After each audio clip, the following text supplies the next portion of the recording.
আজকে আমরা কথা বলবো রিচার্ড টেম্পলার এর লিখিত বই দ্য রুল অফ ওয়েলথ এর ব্যাপারে। এই বইটি আপনাকে সম্পদশালী হওয়ার এমন নিয়ম শেখাবে যেগুলো ফলো করে আপনি সম্পদশালী হয়ে উঠবেন।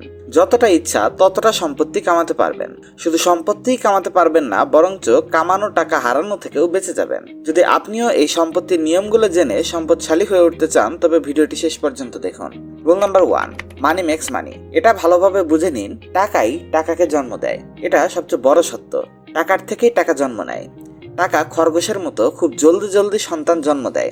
টাকার থেকে টাকা জন্ম দিতে আপনার স্যালারির কিছু অংশ আলাদা বের করে নিন, আর কিছু সময় পর আপনার কাছে অনেক বড় টাকা জমা হয়ে যাবে।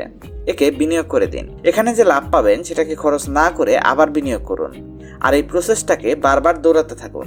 দেখতে দেখতে আপনার টাকা আপনার জন্য আরো বেশি টাকা জন্ম দিতে থাকবে আর আপনাকে ধনী বানাতে থাকবে। রুল নাম্বার 2, এই কথাটা ভালোভাবে বুঝে নিন, লম্বা সময়ে জমি জাতি শেয়ারের থেকে বেশি এগোতে পারবে না। আপনি কি টাইটান কোম্পানির নাম শুনেছেন? এটা টাটা গ্রুপের একটি প্রতিষ্ঠান যারা জুয়েলারি বানানোর কাজ করে। 1999 সালে এই কোম্পানির একটা শেয়ারের দাম ছিল 4 টাকা। আজকে 2024 সালে মাত্র 24 বছরের ব্যবধানে শেয়ারটার দাম হয়েছে 3600 টাকা। আর কোম্পানিটা 24 বছরে 84,000% রিটার্ন দিয়েছে। যদি আপনি সিম্পল ভাবে বুঝতে চেষ্টা করেন তবে এই কোম্পানিটা বিগত 24 বছরে অলমোস্ট 884 গুণ বেড়েছে। মানে এই কোম্পানিতে 1 কোটি টাকা বিনিয়োগ করলে আজকে সেটা 884 কোটি টাকা হয়েছে। অনেক মানুষ এই ব্যাপারটা বিশ্বাস করে না। যদি আমরা এই অ্যামাউন্টের সাথে প্রতি বছরের ডিভিডেন্ড যোগ করি তবে টাকার অঙ্ক কল্পনার বাইরে চলে যাবে। এটা হলো স্টকের ক্ষমতা।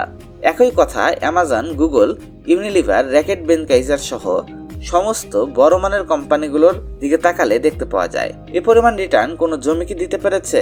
কখনো না। এটা শুধু এক্সাম্পল। এমন অনেক স্টক আছে যেগুলো এর থেকেও বেশি রিটার্ন জেনারেট করেছে। এখানে টাইটানকে শুধুমাত্র এক্সাম্পল হিসাবে দেওয়া হয়েছে, কেনা বা বিক্রির জন্য নয়। তাহলে আমি কি আপনাকে বলতে চাচ্ছি যে আপনার সমস্ত টাকা শেয়ারেই লাগানো উচিত? একেবারেই না। বরঞ্চ আমি আপনাকে বলছি আপনার জমিয়ে রাখা টাকার সমস্ত কিছু জমি জাতিতে লাগানোর সাথে সাথে শেয়ারেও টাকা অবশ্যই বিনিয়োগ করা উচিত, তাও লম্বা সময়ের জন্য। একটা কথা মনে রাখবেন, আমি আপনাকে এখানে ট্রেডিং বা গ্যাম্বলিং করতে বলছি না। এগুলো থেকে দূরে থাকুন। যদি আপনি শেয়ার বাজার সম্পর্কে নলেজ না রাখেন তবে আপনার মূল্যবান টাকা সরাসরি এখানে বিনিয়োগ করবেন না, বরঞ্চ প্রথমে একে ভালোভাবে শিখুন আর এরপর এখানে বিনিয়োগের ব্যাপারে চিন্তা করুন। Rule number 3, do hard work in your young age. ধনী হওয়ার জন্য আপনাকে যৌবনে কঠিন পরিশ্রম করতে হবে, যাতে বৃদ্ধ বয়সে কঠিন পরিশ্রম করা না লাগে। আমি এখানে অনেক গুরুত্বপূর্ণ কিছু কথা রাখতে চাই। এই নিয়মের মানে এই নয় যে কোনো কাজে কঠিন পরিশ্রম করলেই আপনি সম্পদশালী হয়ে যাবেন। নিয়মিত বেতনে কাজ করা সাফাই কর্মচারী 24 ঘন্টা কাজ করার পরও কখনো ধনী হতে পারবে না, যত ভালোই সাফাইয়ের কাজ করুক না কেন। কিন্তু সে যদি নিজের সাফাইয়ের কোম্পানি শুরু করে, একটা বিজনেস স্থাপন করার জন্য কঠিন পরিশ্রম করে এবং নতুন রাস্তা খোঁজে আর নিজের স্টাফদের মোটিভেটেড রাখে, তবে সেও ধনী হতে পারে। যদি আপনিও ধনী হওয়ার মামলায় গম্ভীর হয়ে থাকেন তবে আপনারও তাই করা উচিত যা ধনী লোকেরা করে। আপনাকেও ধনী হওয়ার জন্য কঠিন পরিশ্রম করতে হবে, যাতে পরবর্তীতে কঠিন পরিশ্রম করতে না হয়। যদি আপনি দিনরাত মেহনত করতে থাকেন, সঠিক কাজ করতে তৈরি থাকেন, তবে সফল হওয়ার থেকে আপনাকে কেউ থামাতে পারবে না। Rule number 4, never jealous with others money. অন্যের সম্পত্তি দেখে হিংসা করবেন না। যে ব্যক্তি নিজের মেহনতের মাধ্যমে টাকা বানিয়েছে সে পুরোপুরি ওই টাকার মালিক এবং হকদার। সে কাজ করেছিল, তার কাছে বিচারধারা ছিল, উদ্যমী ভাবনা ছিল। সে আপনার থেকে আগে ঘুম থেকে উঠত আর দেরি করে ঘুমাতে যেত। সে তার লক্ষ্যকে নিয়ে আমাদের থেকে বেশি জোশে থাকত, আর সাথেই হিংসা করা, বেইমানি করা থেকে সে দূরে থেকেছে। তার এই উদ্যমী ভাবনা থেকে আমরা আমাদের সবচেয়ে বড় পুরস্কার পেতে পারি। এজন্য এমন ব্যক্তির তালাশ করুন যে অনেক ধন সম্পত্তি বানিয়েছে আর সঠিক তরিকাতে বৈধ উপায়ে বৈধ কাজ করে বানিয়েছে। এমন লোক আপনাকে পরামর্শ দিবে এবং তার ছত্রছায়া দিবে আর আপনাকে সঠিক রাস্তায় এনে দাঁড় করাবে। বড়লোক হওয়া এমন এক অনুকরণের উপর নির্ভরশীল। ধনী লোকেরা যা করে তেমনটাই করুন আর শেষমেশ আপনিও তাদের মতো হয়ে যাবেন। রুল নাম্বার 5, নিজেকে সম্পদশালী হিসেবে সাজিয়ে আপনি সম্পদশালী হতে পারবেন। একবার এক লোক চাকরির ইন্টারভিউতে যাচ্ছিল। তার জুতায় অনেক ময়লা ছিল, তার মাথায় ক্যাপ ছিল আর দাড়িগুলো এলোমেলো হয়ে উঠছিল, আর সে পকেটে হাত দিয়ে রেখেছিল। আমার মনে হয় আপনি বুঝে গেছেন এরকম হুলিয়া নিয়ে ইন্টারভিউ দিয়ে কি রেজাল্ট হবে। সে চাকরিটা পায় না আর সে এটা পাবেও না। সে দাবি করবে এটা অন্যায়, অত্যাচার, কেউ তাকে সুযোগ দেয় না আর তার লাইফ বেকার। ইন্টারভিউ নেওয়ার লোকজন সবসময় বলে লোকজনের ড্রেস আপ সবসময় নেগেটিভ প্রভাব তৈরি করে। লোকজন দারিদ্রতার ইউনিফর্ম পরে ঘুরে বেড়ায় যা তাদের বাকি লোকেদের থেকে আলাদা করে দেয়। যদি তারা ইউনিফর্ম পাল্টায় তবে তাদের পরিস্থিতি অটোমেটিক্যালি পাল্টাবে, কারণ তখন মানুষ তাদের সাথে আলাদাভাবে ব্যবহার করতে শুরু করবে। রুল নাম্বার 6, এটা জেনে নিন সম্পদশালী মানুষেরা কিভাবে চিন্তা করে। একজন মানুষ বড়লোক হবে কি হবে না, একজন মানুষ গরিব বা ধনী এটা বুঝতে পারা অনেক সহজ। আপনাকে শুধু ওই ব্যক্তিকে তার পছন্দের খবরের কাগজ পড়তে দেখতে হবে। আপনি হয়তো ভাবছেন সাধারণ মানুষ যখন খবরের কাগজ পড়ে তখন সে কি করে। তারা সর্বপ্রথম ওই খবরগুলো পড়ে যেগুলো ভাইরাল খবর, যেমন লুটপাট, চুরি, ডাকাতি কিংবা নারী কেলেঙ্কারির খবর, রেপ বা মার্ডারের ঘটনাগুলো। কিন্তু একজন বড়লোক ব্যক্তি ওই ধরনের খবরগুলো ইগনোর করে। সে সর্বপ্রথম বিজনেস সেকশনে যায়। যদি আপনি ধনী হওয়ার ব্যাপারে সিরিয়াস থাকেন তবে আপনাকে এটা শিখতে হবে সম্পদশালী মানুষেরা কিভাবে চিন্তা করে। এটাও জানতে হবে তারা কোথায় খায় এবং থাকে, এরা কিভাবে কাজ করে এবং কিভাবে বিশ্রাম নেয়, তারা কিভাবে বিনিয়োগ করে এবং কিভাবে সঞ্চয় করে। সংক্ষেপে, যদি আপনি সমৃদ্ধি বাড়াতে চান তবে আপনাকে টাকার ব্যাপারে অধ্যয়ন করতে হবে।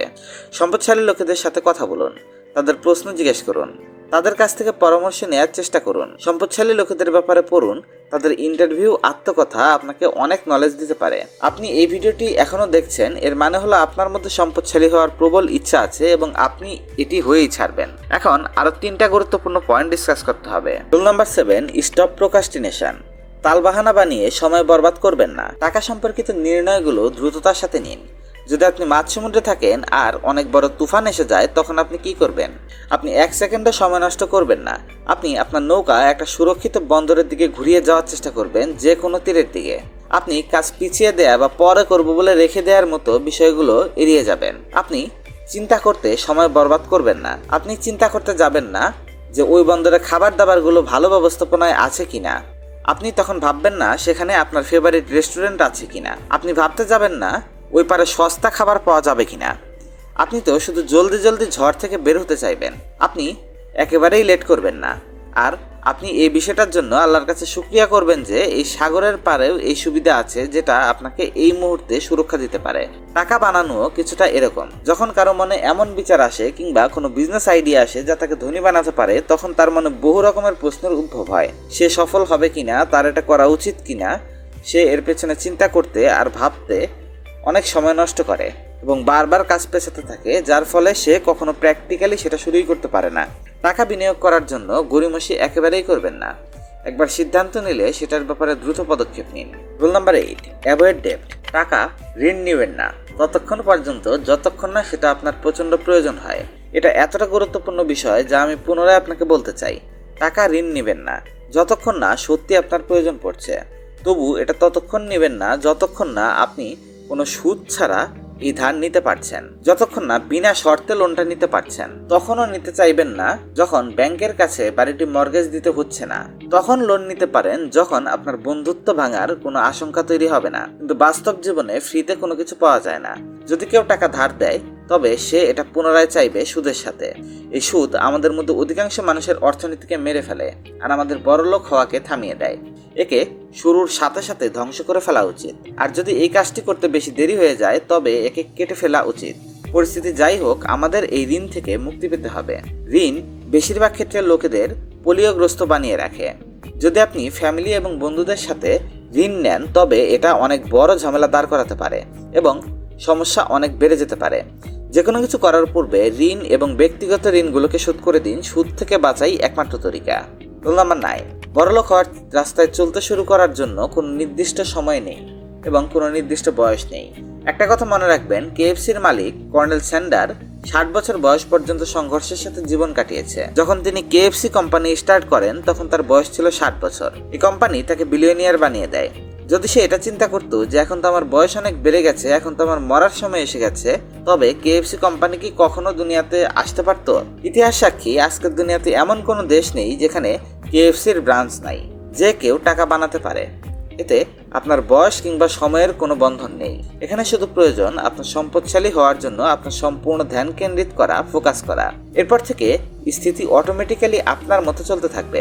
অনেক দেরি বলতে কিছু নেই। এটা কিছুটা সমুদ্রে চলতে থাকা জাহাজের মতো। আপনাকে থামার জন্য অনেক বেশি জায়গার প্রয়োজন হতে পারে, কিন্তু দিক পরিবর্তন করার জন্য বেশি জায়গার প্রয়োজন হয় না। শুধু স্টিয়ারিং হুইলে কয়েক ডিগ্রি ব্যবধানই যথেষ্ট কয়েক মাইল দূরে আপনাকে সম্পূর্ণ আলাদা একটা স্থানে পৌঁছে দেয়। এজন্য মনে রাখবেন, টাকা বানানোর স্টার্টিং এর জন্য কখনোই দেরি হয়নি। এই মুহূর্ত থেকে শুরু করুন। আপনার জীবনে অনেক বেশি সম্পত্তি হাসিল করে লাইফকে বেটার বানানোর জন্য চেষ্টা করে যান।